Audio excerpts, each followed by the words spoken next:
Bonsoir. Bienvenue à la première conférence du Cœur des Sciences pour 2024-25. Alors, vous êtes privilégiés. Merci beaucoup d'avoir choisi notre conférence, même s'il fait beau soleil dehors. Je me présente, je suis Stéphane Schex, je suis la directrice du Cœur des Sciences. Alors, ce soir, savons-nous vraiment ce qui nous constitue? Ce qui fait que notre corps est bien le nôtre? Déjà, avec les recherches sur le microbiome, on s'était aperçu qu'on était fait aussi de bactéries et de virus. Marche-tu le son? Ah oui, c'est bon. Et ce soir, donc, nous allons voir que notre identité biologique est encore plus complexe. Nous recevons aujourd'hui Nathalie Lambert. Elle est chercheuse en immunogénétique. Elle est directrice de recherche de l'unité arthrite auto-immune à l'Institut national de santé et de recherche médicale, l'INSERM, à Marseille. Sa conférence va durer environ 50 minutes et ensuite on ouvrira une période de questions. Vous avez 2 micros de chaque côté de la salle, alors il vous suffira de vous lever et de poser vos questions. Pour ceux qui sont habitués, vous le savez, on a besoin de questions les plus concises possibles. Je vous fais confiance. La conférence va être filmée ce soir, mais on filme seulement la conférencière. Si on garde au montage la période de questions, il y aura seulement l'enregistrement de votre voix. Vous ne serez pas filmé, mais si c'est un problème, venez me voir et puis on arrangera tout ça. Alors avant de commencer, je vais remercier le partenaire de notre programmation, le ministère de l'Économie, de l'Innovation et de l'Énergie. Remercier aussi le Consulat général de France à Québec qui nous soutient très régulièrement. Je remercie aussi Québec Science, donc, qui a apporté plusieurs magazines. Je ne sais pas s'il en reste, là, vous avez été plusieurs à vous lever pour prendre quelques exemplaires. En tout cas, ceux qui n'en ont pas, je pense qu'il y a encore quelques numéros. Donc merci Marine pour ce petit cadeau. Et puis merci évidemment à l'équipe du Cœur des Sciences qui travaille toujours bien fort pour que vous passiez un bon moment. Alors je vous laisse, place à la conférence et à vous la parole Nathalie. Donc merci Stéphane pour cette introduction et merci à Cœur des Sciences, c'est vraiment extrêmement bien organisé. Et je suis ravie d'être à Montréal pour la première fois et qu'est-ce que j'apprécie cette ville, c'est génial. On a beaucoup parcouru en vélo, partout, on en a bien profité. Et donc je vais vous présenter une partie de nos travaux de recherche et puis les travaux des confrères et consoeurs qui travaillent dans le même domaine. Notre unité a légèrement changé de nom, elle s'appelle maintenant Arthrite, Microchimérisme et Inflammation, sous l'acronyme Artemis. Et donc, ce soir, je suis venue vous dire, essayer de parler de nous, qui sommes-nous et quel est notre soi, comme vous a introduit déjà Stéphane. Vous savez tous que nous naissons de cet ovule et ce spermatozoïde qui porte la moitié de la génétique de maman, la moitié de la génétique de papa. Alors j'ai représenté cette génétique par les couleurs de façon très simpliste.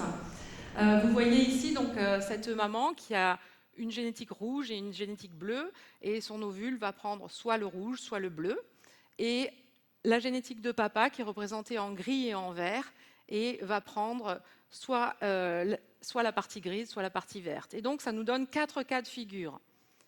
Alors, sexe confondu, ça nous donne soit je prends, donc toujours la moitié de maman, le rouge de maman et le gris de papa, etc. Et on a les 4 configurations. Donc, on pensait, et on pense tous, qu'on est né de ce zygote, c'est-à-dire donc de cette fusion des deux.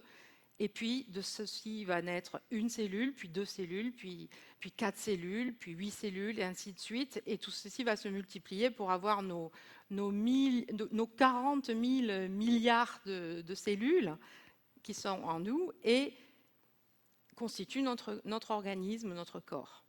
Cependant, on sait aussi qu'on a autant de cellules bactériennes. Donc, on est aussi bactérien que humain.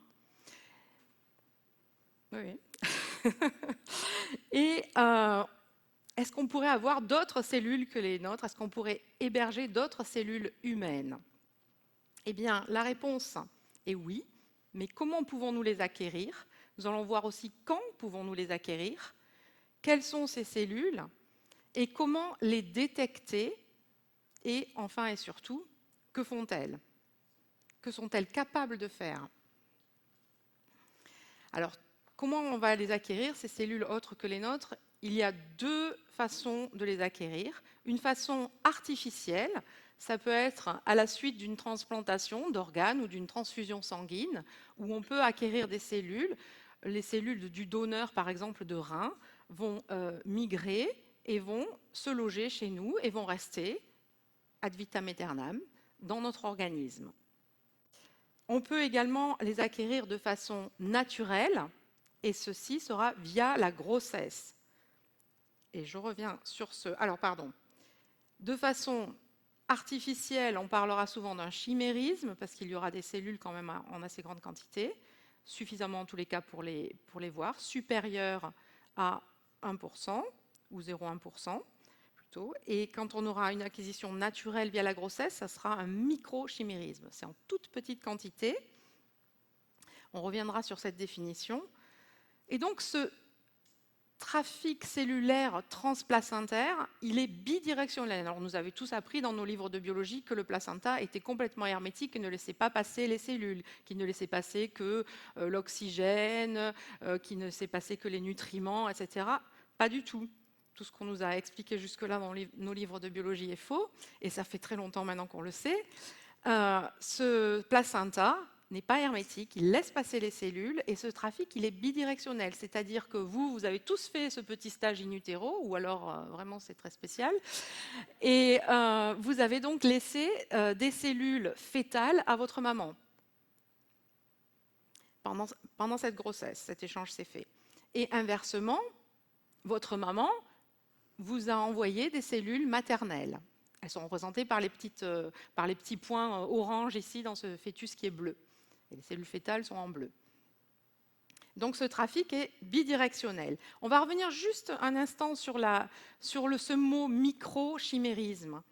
Il est important d'en voir la définition. Donc micro, je l'ai déjà dit, c'est en faible quantité. Et la chimère, dans la mythologie grecque, c'est cet animal qui a une tête de lion, un corps de chèvre, une queue de serpent. Donc c'est formé de plusieurs choses. En fait, c'est ça, être une chimère. Et souvent, ça a quand même une connotation assez négative.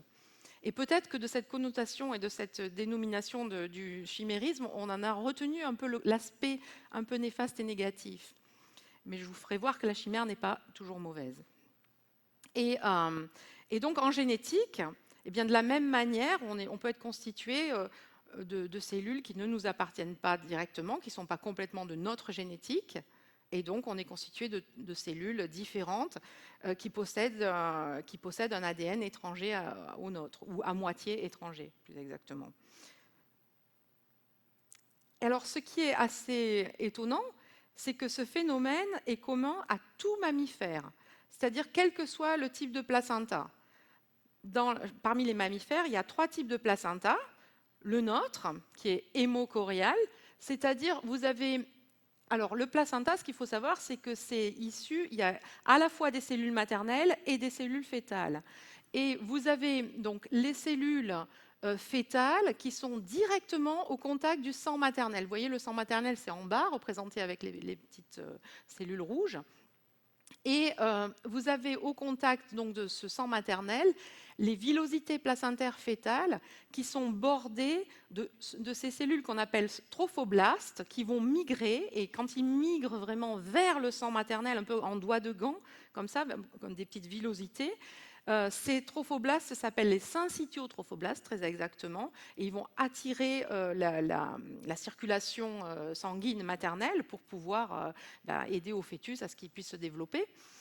Et donc, on en reparlera de ces trophoblastes. Et donc, quel que soit le type de placenta, que ce soit un placenta hémochorial comme nous avons, nous, les primates, ou bien un placenta endothéliocorial, c'est-à-dire où il y a un endothélium qui entoure, vous voyez là, les globules rouges de la maman ne sont pas directement au contact des trophoblastes, ils sont entourés de cellules endothéliales. On a donc un placenta qui est un petit peu plus cloisonné, on n'est pas en contact direct, ou que ce soit un placenta, donc comme on le voit, l'endothéliocorial, c'est celui qu'on va avoir chez les chats, les chiens, ou que ce soit un placenta épithéliocorial, où là encore, c'est encore plus cloisonné, puisque en plus d'être entouré avec un endothélium, vous avez un épithélium, ce tissu un peu beige partout, un épithélium tout autour, donc c'est encore plus cloisonné. Eh bien, quel que soit le type de placenta, on a quand même ce trafic bidirectionnel et ce passage de ces cellules. Et alors, c'est marrant parce que tout le monde parle de ce microchimérisme en ce moment, c'est pas mal dans les revues scientifiques. Depuis la sortie du livre donc de Lise Barnéou, qui en France s'appelle Les cellules buissonnières, et au Canada, je crois que ça s'appelle Les cellules qui nous viennent d'ailleurs. Je ne suis pas sûre du nouveau titre. Eh bien, il faut se dire quand même que ce phénomène, il est connu depuis fort longtemps. C'est un phénomène, en tous les cas, dont on se doute depuis très longtemps, puisque en 1893, Georg Schmerl, qui était un anapathologiste allemand, a constaté chez des femmes qui étaient enceintes et qui avaient une prééclampsie, c'est-à-dire une hypertension artérielle avec une protéinurie, c'est-à-dire des protéines dans les urines, et donc une maladie qui peut être grave pendant la grossesse et qui peut mettre en danger et l'enfant et la maman. Donc chez 17 patientes qu'il avait autopsiées et qui étaient décédées de cette maladie, de cette prééclampsie, il s'est aperçu que dans les poumons de ces mamans, il retrouvait ces cellules trophoblastiques dont je vous ai parlé. Vous vous souvenez, les petites cellules qui bordaient, celles qui vont migrer. Et ces cellules, en fait, il a vu dans ses poumons de maman des cellules géantes multinucléées et il s'est dit ça ne peut être autre chose que des cellules trophoblastiques. Et il a été le premier à se dire que ces cellules étaient vraisemblablement responsables de leur migration et leur présence ici n'était pas anodine, étaient vraisemblablement responsables de cette maladie. Et il les a impliquées donc, dans cette prééclampsie qui est maintenant jugée comme une maladie auto-immune. Et puis, dans les années 50, fin des années 50, on va dire, on s'est aperçu que les globules rouges fœtaux étaient dans le sang maternel.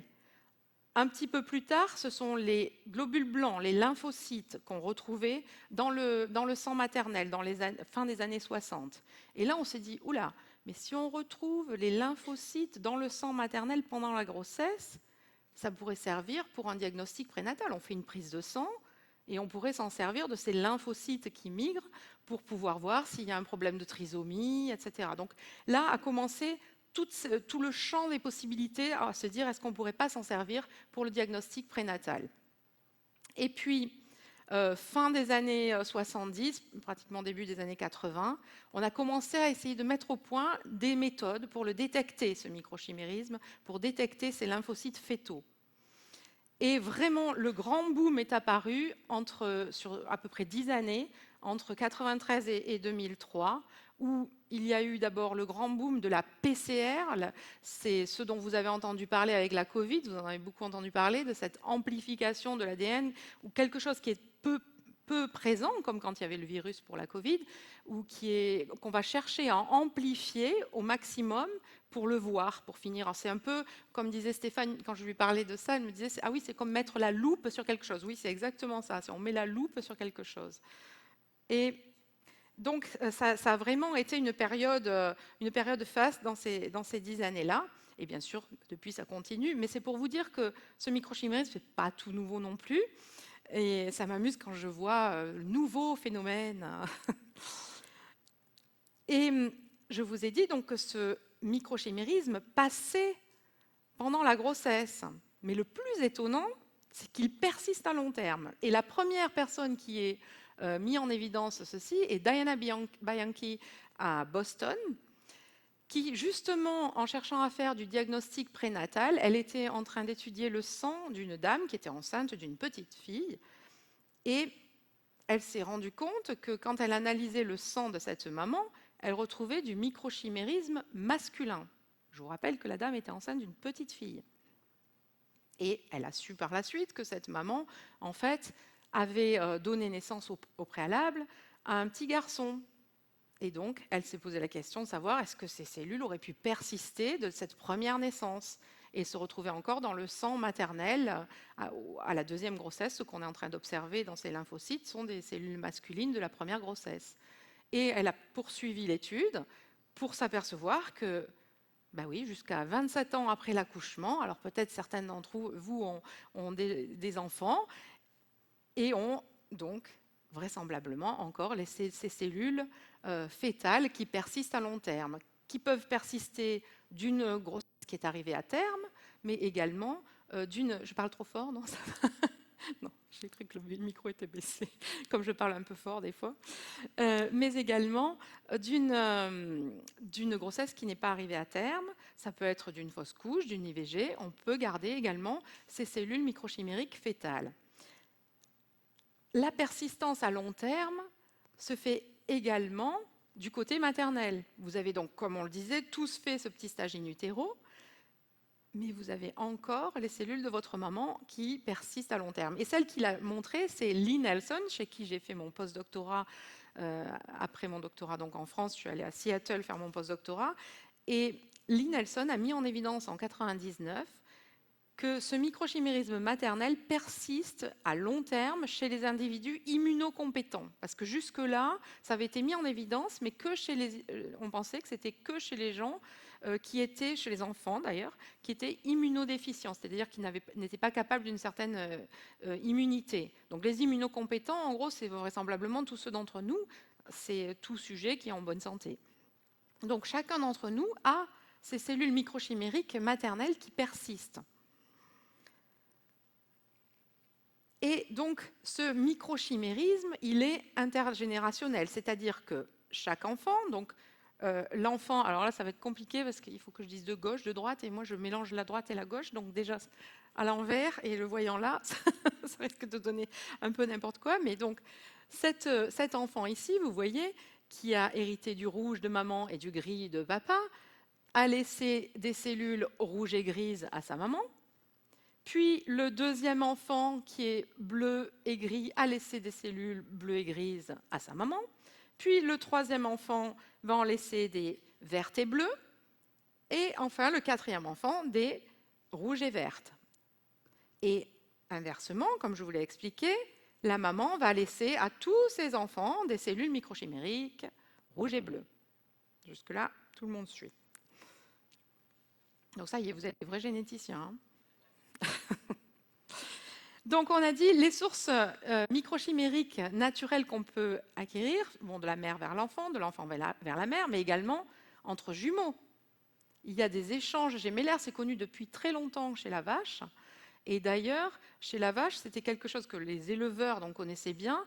Et quand ils savaient qu'une vache était gestante de deux bébés et qu'il y avait un veau et une vache parmi les deux, eh bien, il contrôlait le sang du bébé vache femelle. Il contrôlait pour voir s'il y avait eu un passage de cellules masculines. Et s'il y avait eu un passage de cellules masculines, alors chez la vache, eh bien, la vache allait être stérile. Et donc, il savait que ça ne serait pas une vache qui pourrait être une bonne laitière, du coup, puisqu'elle serait stérile. Ça serait une vache dévouée à la viande. Et donc ça, c'est connu depuis très longtemps. Il y a beaucoup de choses d'ailleurs dans le monde du microchimérisme qui sont connues chez les animaux depuis assez longtemps. Et enfin, est-ce qu'il ne pourrait pas y avoir un microchimérisme entre frères et sœurs aînés vers les frères ou sœurs cadets via le microchimérisme maternel?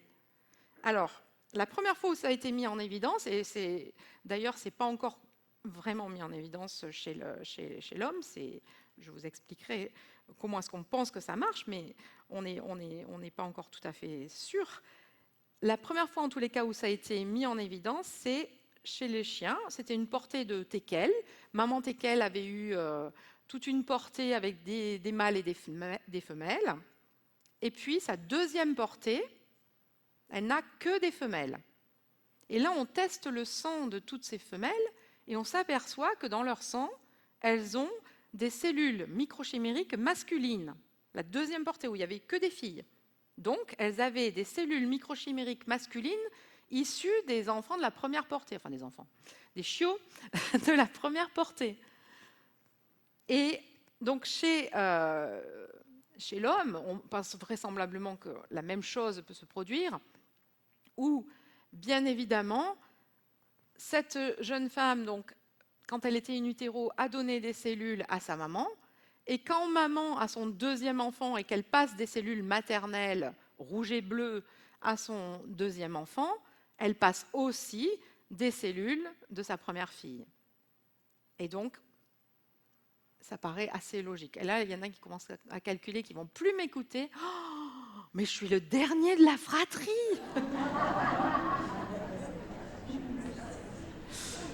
Je suis le premier. Eh ben non, on ne sait pas si c'est ou si c'est. Et là, on va aller un petit peu plus loin. On va aller sur un microchimérisme sur 3 générations. Bah oui, votre mère, à un moment donné, elle aussi, elle a fait son stage in utero. Elle aussi, elle s'est retrouvée à recevoir des cellules de sa mère. Donc forcément, elle a reçu des cellules de sa mère. Et puis, quand elle donne elle-même ses propres cellules rouges et bleues à tous ses enfants, d'ailleurs, j'ai représenté que sur une, mais elle le fait pareil à tous, eh bien, il y a de fortes chances qu'elle donne aussi, alors ça va être très très dilué, c'est presque à dose homéopathique, mais qu'elle donne aussi des cellules de la grand-mère. Et là aussi, ça calcule. Ah oui, mais alors c'est que du côté maternel. Et c'est ce que nous avons mis en évidence. Nous avons mis en évidence, alors on n'a pas mis en évidence directement ceci chez l'adulte encore. On n'a pas prouvé et montré que chez l'adulte, chez vous, on pouvait arriver à retrouver dans votre sang circulant des cellules microchimériques grand maternelles. Mais par contre, ce qu'on a mis en évidence dans le laboratoire, ce sont des cellules grand maternelles dans les sangs de cordon. Donc à l'accouchement, dans le sang de cordon, ce ne sont normalement que des cellules fétales. On sait qu'il y a des cellules maternelles, ça, il y a au moins une dizaine d'articles là-dessus, et nous, on a également écrit un article sur ça, où on a montré la présence de cellules maternelles, et on a été un petit peu plus loin, on a été sur 3 générations, on a mis en évidence qu'il y avait également la présence de cellules grand maternelles dans ces sangs de cordon. Alors, on a trouvé ça dans 17% des sangs de cordon. Ce sont essentiellement les moyens techniques qui font qu'on a montré ça seulement dans 17% des sangs de cordon. Si ça se trouve, tous les sangs de cordon sont positifs. Mais on a des seuils de détection qui font qu'on ne peut pas arriver à aller chercher la petite aiguille dans l'énorme botte de foin. Et donc, ce sont certainement les méthodes de détection. Et justement, on va en parler. Comment est-ce qu'on détecte ce microchimérisme ? Alors, dans les années 60, la façon de détecter ce microchimérisme maternel chez l'enfant, eh bien, on faisait un marquage avant l'accouchement des globules rouges de la maman avec des éléments radioactifs pour prouver ensuite que ces cellules maternelles traversaient le placenta et passaient chez l'enfant et qu'on le retrouvait dans le sang périphérique du nourrisson et dans le sang de cordon. Bon, fort heureusement, on ne fait plus ça.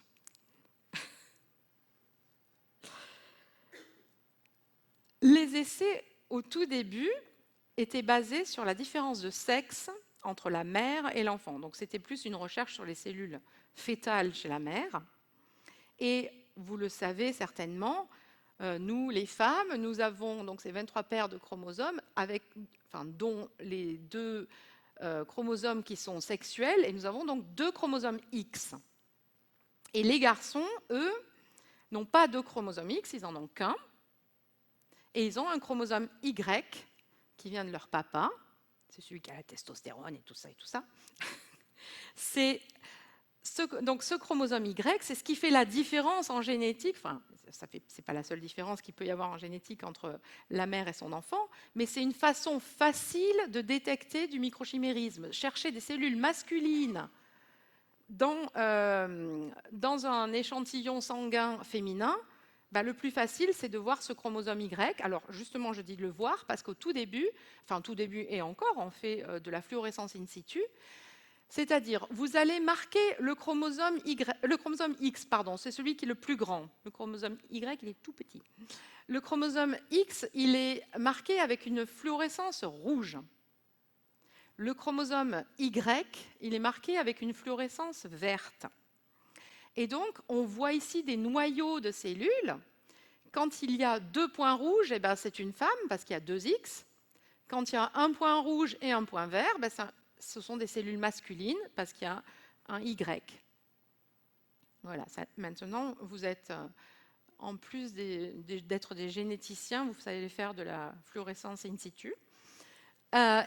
Et donc, c'est une façon qui semble... D'abord, c'est très, très visuel. On voit ça sous le microscope, avec des noyaux. Donc, c'est très probant parce qu'on voit des vraies cellules, des vrais noyaux de cellules. mais c'est laborieux. Il faut passer des heures et des heures au microscope à regarder des noyaux de cellules et à chercher la cellule qui est microchimérique masculine. Et donc est arrivée l'ère de la PCR et de la PCR quantitative. Alors, je ne vais pas vous détailler comment est-ce que ça marche, mais on fait plusieurs cycles d'amplification de PCR, et plus il y a de cycles d'amplification, plus on détecte tard, en gros, comme ici, là où il y a marqué ADN masculin en jaune, et bien plus c'est détecté tard, moins il y en a. Et plus c'est détecté tôt, plus il y en a. Donc ici, vous avez l'ADN total de cette personne chez qui je teste le microchimérisme. En rouge, donc l'ADN total, je sais sa quantité. Et puis, en jaune, combien est-ce qu'elle a d'ADN masculin? Donc, on amplifie ces séquences du gène du chromosome Y pour voir combien est-ce qu'elle va en avoir. Et après, on peut le traduire, on sait combien il y a de molécules d'ADN par cellule, et donc en équivalent d'ADN par cellule, etc., on peut savoir combien est-ce qu'il y a de microchimérisme masculin. Alors, c'est très bien, mais ça pose quand même problème, c'est qu'on ne peut détecter que le microchimérisme masculin. Est-ce que ce microchimérisme masculin, il est toujours fœtal? Est-ce que chez une femme, elle ne peut pas avoir eu tout simplement un jumeau? Et donc, il y a des cellules gémellaires masculines, donc ça ne vient pas forcément de son origine, ça n'a pas forcément une origine fœtale. Et puis, ça limite quand même au microchimérisme masculin. Si j'ai été enceinte d'une fille, je ne peux pas doser mon microchimérisme fœtal. Donc, il a été nécessaire d'établir de nouveaux outils de détection et de quantification des sources microchimériques. Et c'est ce que nous avons fait, mis au point à Seattle, puis continué à mettre au point en France, et obtenu des brevets pour faire ces méthodes, qui sont basées en fait sur les différences génétiques pour réellement, vraiment identifier la source, la provenance. Et je vous donne un exemple de gène HLA. Alors, je ne sais pas s'il y a des immunologistes dans la salle. La nomenclature que j'ai utilisée ici pour le HLA, je vais vous expliquer, est une nomenclature très simplifiée. Je voulais que ça reste facile à comprendre. Donc, ces gènes HLA, c'est pour Human Leukocyte Antigens, ou antigènes leucocytaires humains. En fait, vous les connaissez tous sans les connaître, ces gènes. C'est ceux qui sont à la surface des cellules, c'est les gènes qui vont coder pour des protéines qui vont être à la surface des cellules et qui vont reconnaître le soi du non-soi. Ce sont ces gènes où on dit, si j'ai une greffe de rein, il faut que j'ai les mêmes, que je sois compatible, que j'ai les mêmes HLA que mon donneur. Voilà, donc on les connaît tous, mais sans vraiment savoir qui ils sont. Et donc, on s'est basé sur cette identité génétique HLA pour déterminer et mettre au point des méthodes de quantification du microchimérisme. Donc très simplement, vous avez ici cette femme qui est au centre, qui est HLA. Alors c'est des chiffres, hein, mais j'ai beaucoup simplifié les chiffres parce que c'est des chiffres qui n'en finissent plus normalement. Donc c'est cette femme qui est DR3, DR7 et qui reçoit... Enfin, pour savoir si elle a reçu du microchimérisme de sa mère, donc sa mère lui a bien donné le DR3, mais ne lui a pas donné le DR15. Donc si cette dame en bleu a des cellules microchimériques maternelles orange, eh bien, je devrais amplifier le gène DR15 chez cette dame en bleu. Elle n'a pas le DR15 en elle, elle ne le porte pas. Mais si elle a des cellules microchimériques qui portent le DR15, si je veux le trouver, si réellement il est là, je l'amplifierai. Et ce qui est très pratique, vous voyez, c'est que je peux amplifier un microchimérisme féminin chez une femme, il n'y a pas de souci. Et puis, je peux aussi savoir si elle a du microchimérisme fœtal, DR4. Donc, ce que je fais, c'est que je fais une PCR spécifique du gène qui vient du père, qui n'est pas représenté ici sur cette image. Je fais une PCR spécifique du gène qui vient du père chez l'enfant. Alors, je la fais je suis claire là, j'ai peur. Dans le sang maternel donc, de cette dame. Alors, qu'est-ce que je fais comme PCR chez cette dame pour voir si elle a du microchimérisme fœtal? Je veux voir si elle a des cellules vertes fœtales. Qu'est-ce que je fais comme PCR? C'est timide. DR4, ouais. On fait une PCR spécifique de DR4. Voilà, exactement. Et donc, on a des méthodes qui sont extrêmement spécifiques, c'est-à-dire qu'on va tester contre tout un tas de lignées cellulaires qui porteront tous les autres DR, et notre technique de détection et d'amplification ne devra amplifier que le DR voulu. Voilà, c'est extrêmement spécifique. Là, on teste, par exemple, on a mis au point une PCR spécifique de DR4. On la teste contre toutes les autres lignées cellulaires qui portent DR1, DR2, DR3, DR, etc. Et elle est extrêmement sensible. On est capable de détecter l'équivalent d'ADN d'une cellule au sein de 20 000 cellules de l'hôte. Et grâce à ces techniques, et toutes les techniques dont je vous ai parlé, eh bien maintenant, on a un petit peu plus une idée de où se situe ce microchimérisme, dans quels organes, quel type cellulaire. Eh bien, en gros, à la question dans quels organes, c'est à peu près tous. À la question quel type cellulaire, c'est à peu près tous. En fait, on peut avoir du microchimérisme fœtal, maternel dans le cerveau. On peut avoir du microchimérisme dans la rate, le pancréas, les poumons. On peut en avoir dans tous les différents types de cellules, dans des cellules épithéliales, dans des cellules hématopoïétiques du sang. Vous voyez, dans le sang, il y a des cellules hématopoïétiques, les cellules T, B, c'est tout ce qui est globules blancs. Il peut y avoir des cellules qui se sont différenciées en cellules de la peau, en kératinocytes, ou qui se sont différenciées en cellules de la rate, en cellules des reins, dans tous les organes et dans vraisemblablement tous les types cellulaires. Alors, il n'y a pas des croix partout, c'est vrai, mais la plupart du temps, c'est plus parce qu'on n'a pas pu chercher encore cet endroit-là ou cet organe-là ou ce type cellulaire-là, plutôt que l'absence réelle de microchimérisme. Et où est-ce qu'elles se nichent? Alors, est-ce qu'on les a tout le temps? Est-ce que si j'autopsiais mesdames ici dans cette salle pour voir où est-ce qu'elles ont du microchimérisme fœtal, où est-ce que j'en trouverais, par exemple? Eh bien, une des niches que le docteur Odonoghue a mise en évidence, eh bien, c'est la moelle osseuse. Et dans cette moelle osseuse, il y a des cellules souches. Et d'ailleurs, vous vous en doutiez un petit peu quand je vous ai dit que ces cellules, elles pouvaient se différencier en toutes les sortes de cellules. Eh bien, c'est qu'au départ, ce sont des cellules souches qui passent. Alors, il y a des cellules différenciées qui passent, mais elles vont avoir une vie un peu courte, elles vont avoir une demi-vie assez courte et elles vont finir par mourir. Mais il y a aussi des cellules souches et qui vont pouvoir se loger à un endroit, et en l'occurrence dans notre moelle osseuse, et d'autres niches qu'on ne connaît pas encore, et ressortir si besoin, quand besoin. Alors, quel est le rôle de ces cellules? Est-ce qu'une cellule microchimérique fœtale qui va se déguiser comme les cellules de sa mère, en cellules, je sais pas moi, du pancréas ou de la rate, est-ce qu'elle aura vraiment le même rôle que les cellules de sa mère? Ou qu'est-ce que ça peut changer à son rôle? Alors d'abord, on va voir le côté bénéfique et les rôles bénéfiques de cet échange cellulaire. Le premier, c'est une tolérance pendant la grossesse. Le deuxième, c'est une tolérance à long terme dans la descendance. Et le troisième, c'est la possibilité d'agir sur les tissus et de les réparer. Alors on va voir dans le détail.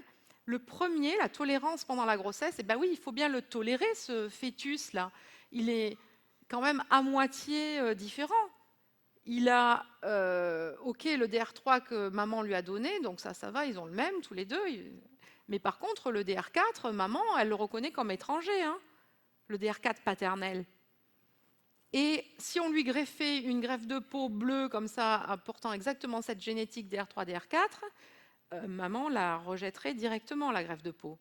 Par contre, le fœtus, elle le tolère. Alors pendant longtemps, on pensait que c'était parce que justement ce placenta était hermétique, ne laissait pas passer la cellule et ça protégeait en quelque sorte le fœtus de toute agression maternelle. Et en fait, non, le placenta, il n'est pas hermétique et au contraire, la tolérance passe par ce passage et par l'éducation. Comme tout en chacun, on le sait, la tolérance passe par l'éducation.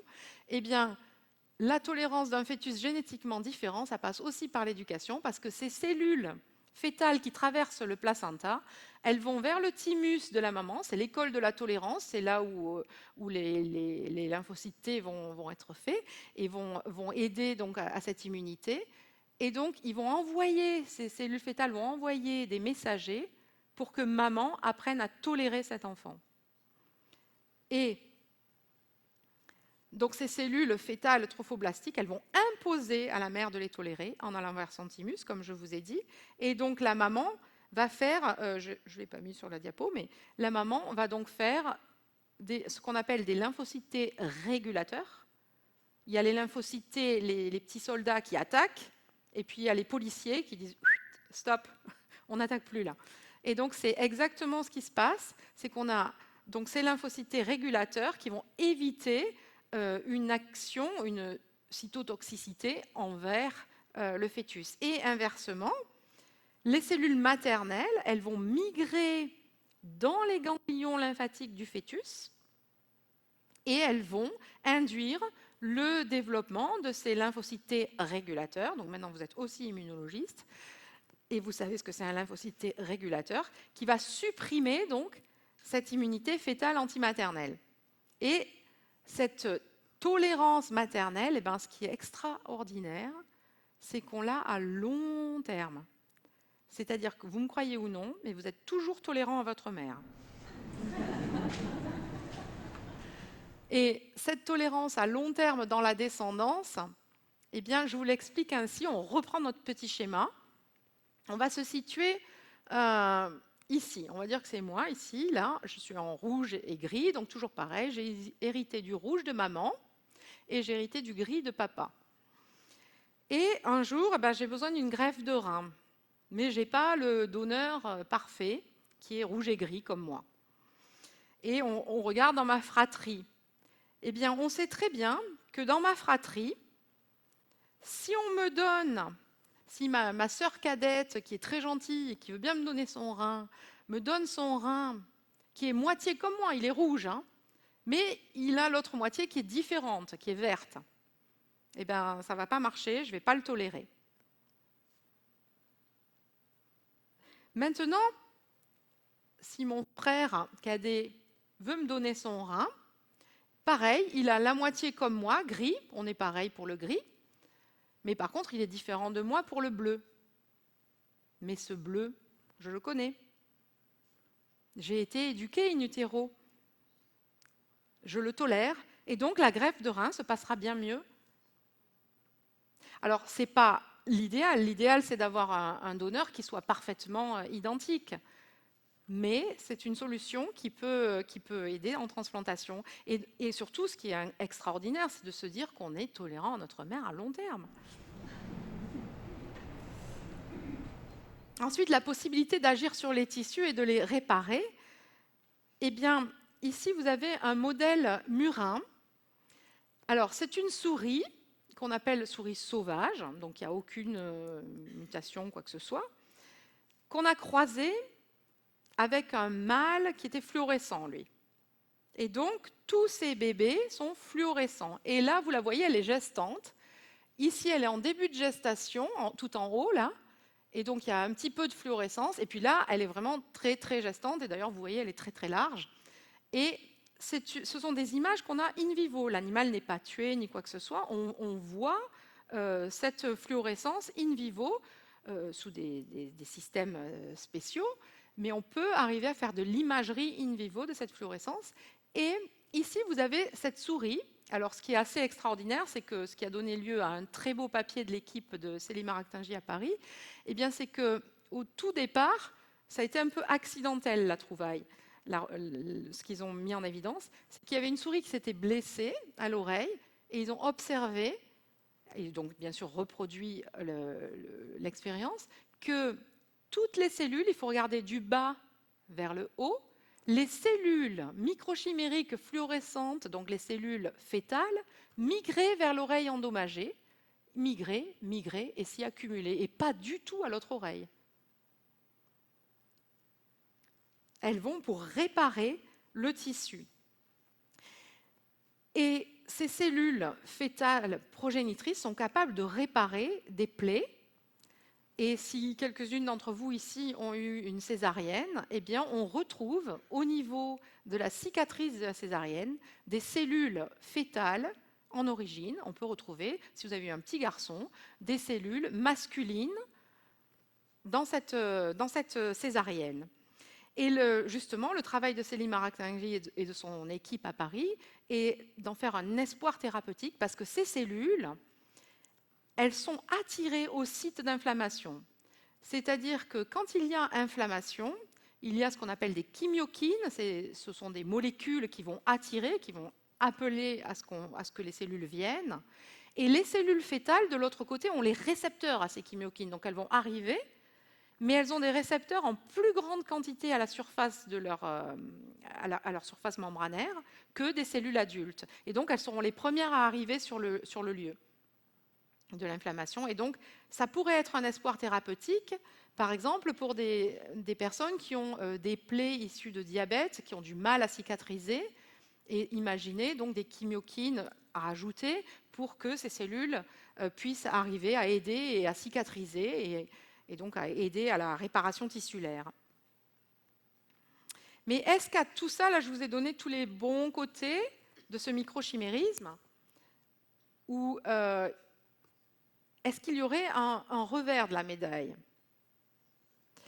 Est-ce que ces cellules, le fait qu'elles migrent pour réparer, finalement, on ne peut pas se dire, ben oui, d'accord, elles vont migrer pour réparer, mais s'il y a une grosse réparation à faire, s'il faut refaire tout du sol au plafond, ça va finir par faire beaucoup de monde microchimérique au sein d'un organe, et peut-être qu'au bout d'un moment, elles pourraient se mettre à attaquer l'hôte, ou bien l'hôte pourrait se dire, bah, finalement, ok, même dans des cas où les HLA sont compatibles ou tout ça, pourrait se dire, bah, ok, mais tu es quand même différent, je vais finir par t'attaquer.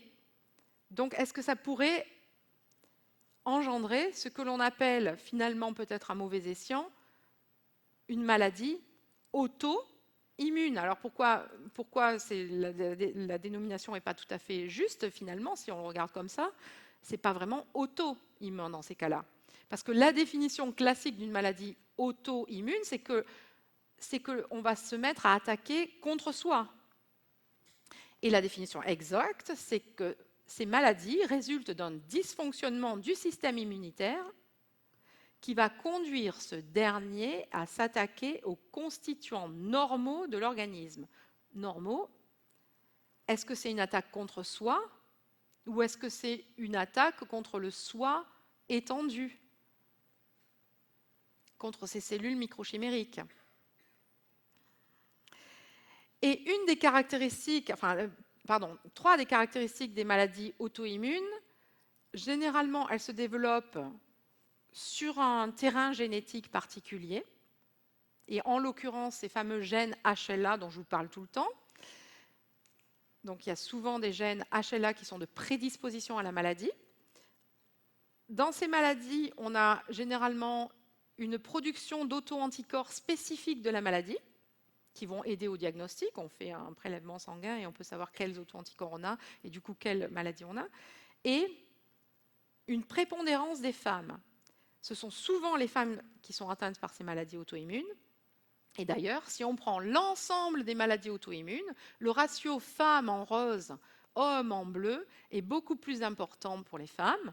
Et si on prend l'ensemble de ces maladies, 80% des patients sont en fait des patientes.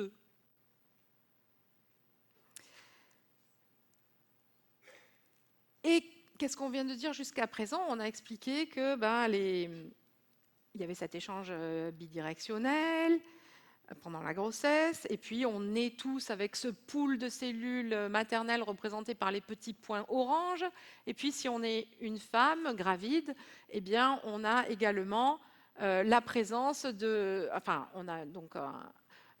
cellules fétales qui se rajoutent, et donc la femme a cette particularité que n'a pas l'homme d'être un double receveur. Elle va à la fois recevoir les cellules de sa mère, mais ça comme tous les hommes, et de ses enfants. Est-ce que ça pourrait être une des raisons qui fait que ces femmes sont plus souvent atteintes par les maladies auto-immunes? Alors, je ne suis pas en train de dire que c'est la raison, parce qu'il y a bien sûr plein d'autres raisons. Il y a des raisons hormonales, on n'a pas les mêmes hormones que les hommes, qui pourraient expliquer le biais sexuel dans ces maladies. Il y a le fait que nous ayons 2 chromosomes X et les hommes n'en ont qu'un, et ces chromosomes X sont vraiment bourrés de gènes de l'immunité. Donc en gros, on est très immune. D'ailleurs, on l'a vu pendant la Covid, on se défend très très bien, mais on se défend tellement bien que quelquefois on en finit par être auto-immune. Et il y a peut-être ce microchimérisme. Et si on regarde l'ensemble des maladies auto-immunes, de façon générale, ce qui a été mis en évidence, c'est que quand on prend un échantillon sanguin d'une femme qui a une maladie auto-immune, représenté ici, l'échantillon, le petit tube sanguin, eh bien, elle va avoir plus de cellules microchimériques que ce qu'on peut voir dans l'échantillon sanguin d'une femme en bonne santé, en général.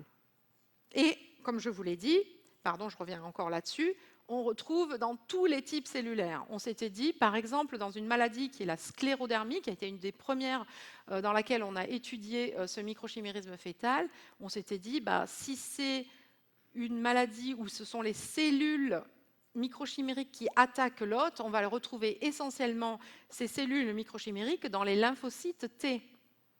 Mais on n'a pas retrouvé spécifiquement dans les lymphocytes T. On les retrouve dans tous les types cellulaires. Donc on n'a pas encore complètement l'idée de ce rôle. Et donc, je vous dis, il existe des différences de fréquence, c'est-à-dire il y a plus de femmes qui ont des maladies auto-immunes qui sont microchimériques, et quand elles sont microchimériques, c'est en quantité plus abondante. Donc ça, c'est chez les femmes atteintes de maladies auto-immunes. Toutefois, toutes celles d'entre nous ici, on a également des microchimérismes. Nous sommes tous des microchimères. Et ce n'est pas pour autant qu'on est malade. Donc, qu'est-ce qui fait que ce microchimérisme, d'abord, on n'en a pas les mêmes quantités de l'une à l'autre, et quels sont les facteurs qui vont d'abord favoriser ce microchimérisme? Eh bien, parmi les facteurs qui pourraient favoriser ce microchimérisme, alors, on a fait toute une étude d'abord sur les femmes enceintes pendant la grossesse, etc., pour regarder qu'est-ce qui pouvait être, est-ce que le poids du bébé, enfin, il y a tout un tas de choses comme ça. Il y a des études controversées sur le passage plus accru ou pas si on a eu une césarienne versus une naissance par voie basse, etc. Mais un des facteurs génétiques qui me semble vraiment très important et que j'ai voulu vous détailler ici, c'est la compatibilité HLA, toujours, fœto-maternelle. Et c'est une compatibilité du point de vue de la mère. Alors je vous explique. Vous avez ici cette mère qui est DR1, DR3. Et par hasard, son partenaire était ou DR1 ou DR3. Et donc, mettons qu'elle ait donné le DR1 à sa fille, et le partenaire, il était DR3. Et donc, la fille a pris le DR3 paternel, et du coup se retrouve complètement identique d'un point de vue du HLA-DR à sa mère. Ou bien, autre cas, toujours pareil, papa qui n'est pas sur la photo, qui a donné son DR3, et maman a aussi donné son DR3. Donc cet enfant est ce qu'on appelle homozygote pour son DR3, elle a 2 fois le DR3, donc elle est toute bleue. Eh bien, du point de vue de la mère, c'est ça la compatibilité, c'est la mère ne verra pas comme étranger cet individu parce que le DR1 elle l'a, le DR3 elle l'a, et elle ne verra pas non plus comme étranger cet individu parce qu'elle a aussi le DR3. Donc c'est du point de vue de la mère, cette compatibilité. Ça ne l'est plus du point de vue de l'enfant, pour le dernier enfant. Pour celui du milieu, oui, parce que c'est compatible de façon bidirectionnelle, ils sont pareils. Mais par contre, pour cet enfant, la maman est incompatible puisque cet enfant verra le DR1 comme étranger. Voilà, c'est ça la compatibilité. Et donc, dans les familles qui ont des maladies auto-immunes, et en l'occurrence dans la sclérodermie, cette maladie donc, que nous avons étudiée, eh bien, les familles ressemblent beaucoup à cela. Et on s'aperçoit, donc on a vu dans des sangs de cordon aussi, que le passage d'un microchimérisme maternel allait être plus important suivant qu'il y avait une compatibilité entre la mère et l'enfant. Et dans les familles atteintes de maladies auto-immunes que sont la sclérodermie, et maintenant on est en train de mettre en évidence dans la polyarthrite rhumatoïde, qui est une autre maladie auto-immune, eh bien, on s'aperçoit qu'il y a une compatibilité intergénérationnelle.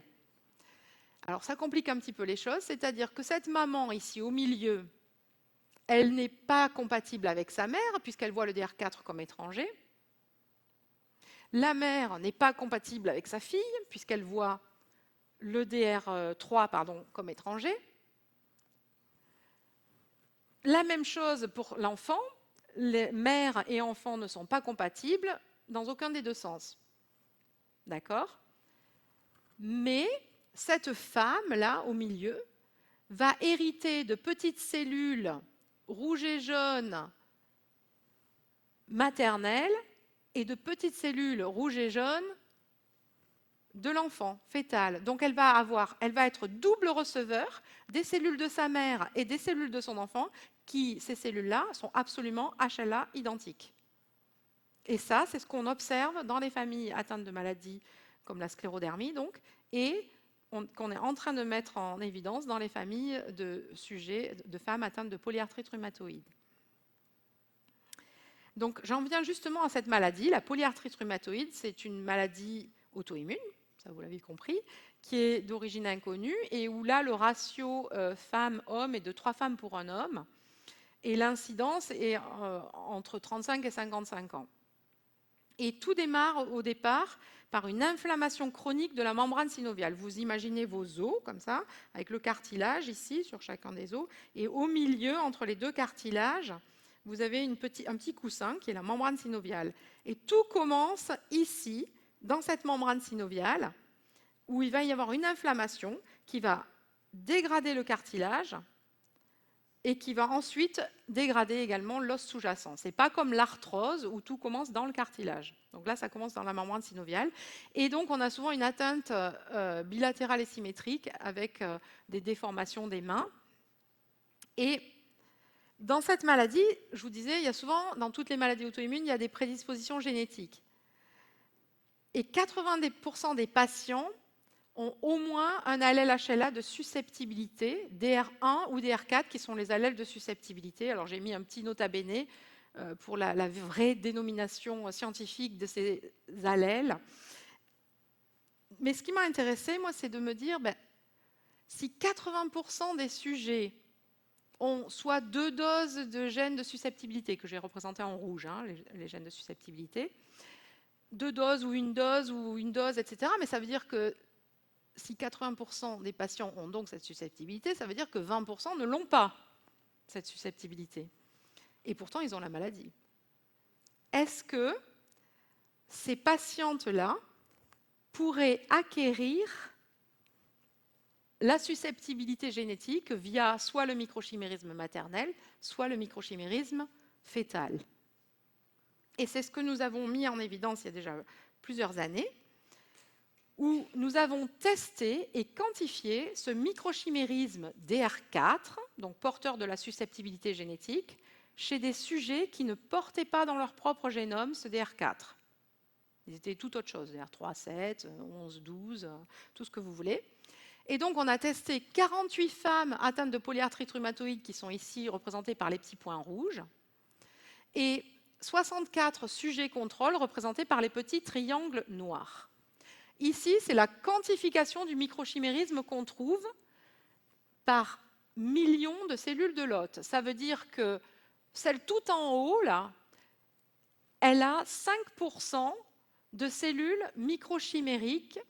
Elle a 5000 à peu près cellules microchimériques par million de cellules de l'hôte. Ou 50 000, pratiquement. Donc, vous voyez qu'il y a dans cette figure à peu près, vous ne le voyez peut-être pas, mais 42% des sujets qui ont une polyarthrite rhumatoïde, des femmes qui ont une polyarthrite rhumatoïde, qui ont dans leur sang du microchimérisme DR4 alors qu'elles ne sont pas DR4, qui ont des quantités qui sont 100 fois plus élevées que celles des sujets sains. Pour les sujets sains, c'était à peu près 8% de sujets et avec des quantités très très basses. Alors certes, oui, ce microchimérisme peut apporter la susceptibilité génétique chez les femmes atteintes de polyarthrite rhumatoïde qui ne la portent pas dans leur propre génome.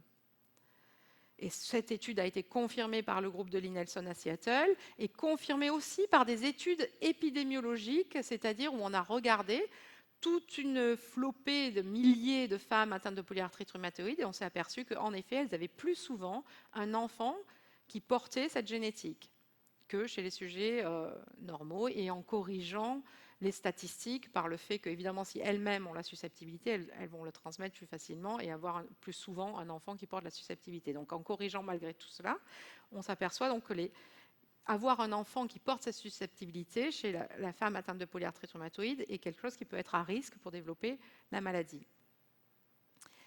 Mais ce n'est pas parce qu'on voit beaucoup de cellules qu'elles sont fonctionnelles. Peut-être elles sont simplement spectatrices. Elles ont peut-être juste migré parce qu'il y avait des conditions particulières de compatibilité HLA, donc une espèce de cap d'invisibilité, puisqu'elles sont à peu près HLA identiques à la mère, etc. Et elles passent plus facilement, et donc elles restent là, mais elles sont peut-être juste spectatrices et n'ont pas forcément une fonction. Et donc il nous fallait mettre en évidence, est-ce que ces cellules ont une fonction? Parce que la remarque qu'on avait souvent dans les congrès, c'est ok, c'est très bien, mais ce sont des corrélations. On trouve plus de microchimérisme DR4 chez ces femmes, mais qu'est-ce qu'elles font? Est-ce qu'elles ont réellement un rôle? Et donc ce qu'on a fait, c'est qu'on a utilisé un modèle murin, donc chez la souris, pour prouver une fonction immunologique de ces cellules microchimériques. Le MC, c'est pour microchimérique, je crois que je ne l'ai pas dit dès le départ, mais vous l'avez compris sûrement. Et donc, je vous ai simplifié le modèle murin, je vous ai simplifié en une diapo 4 ans de travail. Donc, on a une souris qui est génétiquement susceptible, c'est-à-dire qu'elle a des molécules qui sont l'équivalent du HLA chez l'homme, qui sont comme celles de DR4 chez la femme atteinte de polyarthrite rhumatoïde. Donc elle a une susceptibilité génétique. On l'immunise avec une enzyme et elle va produire les anticorps spécifiques de la polyarthrite rhumatoïde. Voilà. Maintenant, j'ai une autre souris qui, elle, n'a pas les molécules équivalentes du HLA de susceptibilité à la maladie. Et elle, vous pouvez l'immuniser, elle ne fera pas du tout les auto-anticorps spécifiques de la maladie. Et bien, ce qu'on a fait, c'est que tout simplement, on a croisé ces deux souris en se disant, cette souris non génétiquement susceptible, elle va acquérir, en prenant en compte que cette souris-là serait la femelle, elle va donc récupérer des cellules microchimériques fétales qui portent la susceptibilité. Et est-ce qu'à partir de là, cette souris va être capable de produire des auto-anticorps? Eh bien oui. Cette souris qui était non génétiquement susceptible, mais qui est microchimérique maintenant, est capable de produire des auto-anticorps. Alors, si je vous ai dit que ça avait duré 4 ans, c'est parce qu'on a fait des croisements dans tous les sens, où on a regardé un microchimérisme gémellaire, un microchimérisme maternel, un microchimérisme fœtal, et puis comme on s'ennuyait un peu, on a pris les 3 et on a fait tout ça. Et donc, on a pu mettre en évidence que 43% des souris qui normalement ne font pas du tout ces auto-anticorps, vous pouvez en tester autant que vous voulez, elles ne feront pas ces auto-anticorps, mais qui avaient ces sources microchimériques, eh bien, faisaient ces anticorps. Et on a vérifié, bien sûr, je vous passe tous les détails, vérifié que ces auto-anticorps venaient vraiment de la cellule microchimérique par des spécificités génétiques, des immunoglobulines qui étaient sécrétées. Et donc, on va arriver vers la fin de cette conférence où on a donc appris que nous étions tous des microchimères. Et je veux dire, c'est tant mieux. Et c'est tant mieux. Mais, dans certaines circonstances particulières, génétiques, environnementales, on ne sait pas, peut-être hormonales, eh bien, ce microchimérisme, il pourrait être déstabilisé. Il pourrait peut-être entraîner une rupture de l'équilibre naturel de l'ensemble des cellules qui nous composent. Il n'est pas si nombreux, mais vous avez vu que bien que ces cellules ne soient pas si nombreuses, chez la souris, on était capable quand même, quand on induisait un système, on était quand même capable de voir des auto-anticorps qui étaient sécrétés par ces cellules et qui étaient détectables par les techniques classiques. On n'a pas eu à faire des techniques très compliquées, on a réussi à les détecter. Donc, Elles sont peu nombreuses, ces cellules, mais elles peuvent faire quelque chose, elles sont capables de faire quelque chose. Mais en fait, la frontière, quand on parle de microchimérisme et de santé, la frontière, elle est très fragile. Je vous ai dit, ici vous voyez tout le côté un peu vert, c'est que tout va bien. C'est que le microchimérisme, il est bénéfique. Je vous ai dit, expliqué comment ce microchimérisme, il était nécessaire, ce passage du fœtus vers la mère, de la mère vers le fœtus, il était nécessaire à la tolérance pendant la grossesse. Qu'on en gardait, à cette tolérance maternelle, on en gardait longtemps le bénéfice, puisque ça nous servait pour les transplantations. J'ai expliqué aussi que ce microchimérisme était capable d'aller réparer les tissus. Mais là, vous voyez, il commence à y avoir un peu de rouge dans mon verre. Il répare, mais est-ce que quelquefois il ne répare pas trop? Est-ce qu'il ne finit pas par être un peu invasif? C'est vrai qu'on le sait, ça, des fois les mères, elles sont un peu invasives quand même. Et peut-être les enfants aussi d'ailleurs. Et on peut avoir un côté qui est quelquefois vu comme protecteur et qui n'est pas réellement aussi. Par exemple, dans la maladie d'Alzheimer, si on autopsie des cerveaux de patientes qui ont une maladie d'Alzheimer, on ne retrouvera pratiquement jamais de cellules fœtales. Alors que si j'autopsie tous vos cerveaux, mesdames, qui avez eu des enfants, je retrouverai des cellules fœtales. Les cellules fœtales, je vous l'ai dit, passent la paroi hémato-encéphalique. Donc, l'idée est de se dire, si on n'en retrouve pas chez les patientes qui ont une maladie d'Alzheimer et qu'on en retrouve chez les sujets sains, c'est que ce microchimérisme, il est protecteur. Mais on peut aussi se dire, c'est peut-être parce que, tout simplement, dans la maladie d'Alzheimer, la patiente n'a peut-être pas la capacité d'attirer ces cellules qui sont là pour réparer, de les faire venir en quantité pour pouvoir réparer le tissu qui est endommagé. On ne sait pas en fait. Donc c'est très difficile, quelquefois on peut conclure des choses qui ne sont pas forcément la réalité. Pareil dans le diabète juvénile de type 1. Chez des petits garçons atteints de diabète juvénile de type 1, où on fait du FISH, vous vous souvenez le FISH, hein, c'est la fluorescence in situ, vous savez en faire maintenant, où on met du X et Y avec des couleurs, eh bien on s'aperçoit que dans ce pancréas, donc toutes les cellules, c'est des petits garçons, donc toutes les cellules sont rouge, verte, rouge, verte, rouge, verte, rouge, verte. Et on voit une cellule féminine en origine, avec 2 points rouges. Et qu'est-ce qu'on fait? En plus de faire de la fluorescence in situ, on fait ce qu'on appelle de l'immunohistochimie pour savoir ce que sécrète cette cellule. Eh bien, cette cellule, elle sécrète de l'insuline. Une cellule maternelle qui vient, qui est différenciée en cellules du pancréas et qui va sécréter de l'insuline. Justement, le problème qu'a cet enfant, qui n'est plus trop capable d'en sécréter, donc la cellule maternelle vole au secours de l'organe endommagé. Donc, mais c'est toujours pareil, c'est moitié vert, moitié rouge. Est-ce qu'elle vole au secours de l'organe endommagé parce que voilà, elle aide, ou bien est-ce qu'à un moment donné, ça va se retourner et l'autre va se dire, non, t'es bien gentil, mais t'es pas à moi. Et pareil dans les maladies auto-immunes, je vous ai parlé de la polyarthrite rhumatoïde. Je vous ai dit, ces cellules sont capables de faire les auto-anticorps. On a fait dans un système, un modèle murin, donc très particulier, mais elles sont capables de faire des auto-anticorps. Elles ne sont pas juste là, spectatrices, à rien faire. Elles sont capables de faire quelque chose, d'avoir une fonction immunologique. Et c'est extrêmement important dans une maladie auto-immune que de faire des auto-anticorps. On va maintenant aller plus loin d'ailleurs pour voir quel type cellulaire, enfin voilà. Mais ce qu'il faut savoir aussi, je vous ai raconté l'histoire d'une polyarthrite rhumatoïde où la femme a d'abord ses enfants, puis développe sa polyarthrite rhumatoïde quand elle a une quarantaine d'années, on va dire.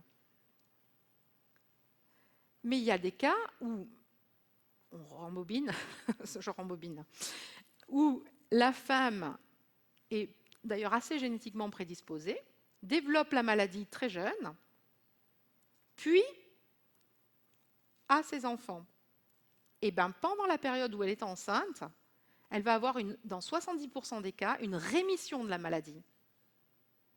Et elle aura une rémission de la maladie, d'autant plus que les gènes HLA de son enfant seront différents des siens.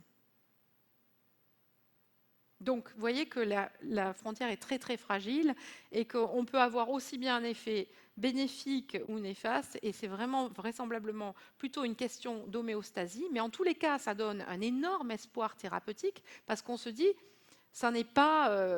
c'est un peu comme en cancérologie, maintenant, on tue moins la tumeur, mais on essaie plutôt de faire augmenter l'immunité de l'hôte pour que lui-même sache bien gérer la tumeur.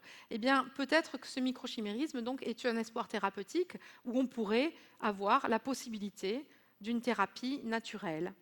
Peut-être qu'on a toutes les clés en nous. Je vous remercie de votre attention.